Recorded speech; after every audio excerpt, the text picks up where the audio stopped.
আসসালামু আলাইকুম। আশা করি সবাই ভালো আছেন। আমি বরাবরই যে প্রোডাক্টগুলি কিনি সেগুলো রিভিউ করে থাকি। আপনারা দেখতেই পাচ্ছেন খাঁটির হাট, খাঁটির হাট, খাঁটির হাট, খাঁটির হাট এবং খাঁটির হাট। তো এখন যে ঘটনাটি ঘটেছে সেটি হচ্ছে যে এই প্রোডাক্টগুলির সঙ্গে আরেকটা বয়াম ছিল। টোটাল 6টা প্লাস্টিকের জার ছিল, সেটার ভেতরে ছিল চিয়া সিড, এরকমই আরেকটা। বাট এই প্রোডাক্টগুলির থেকে যে প্রবলেমটা হচ্ছে বা যেটি নিয়ে আমি কথা বলার জন্য ভিডিওটি করছি, আলহামদুলিল্লাহ এর ভেতর থেকে আমার মিসেস মোটামুটি এই যে তালমিশ্রি, এই তালমিশ্রিটা খেয়েছে, এটা নিয়ে কোনো কমপ্লেন নেই আলহামদুলিল্লাহ।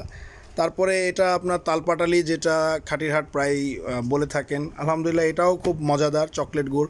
আমার বাচ্চা খুব সুন্দর করে খেয়েছে, বা মুচি গুঁড়ো বলে এটাকে। এটা আমাদের যে হুজুর সাহেব যিনি ভিডিওটি করেন, তো এই 6টি আইটেম আমি পারচেস করেছিলাম 1250 টাকায়।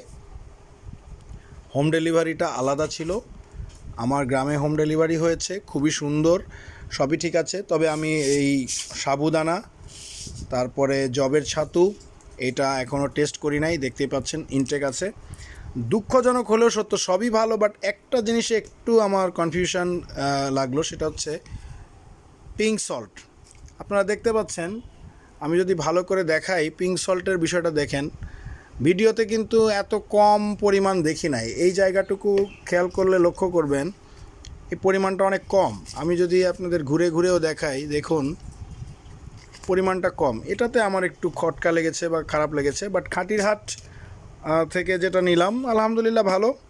তো সকলে ভালো থাকবেন, দোয়া রাখবেন আমাদের জন্য। আসসালামু আলাইকুম।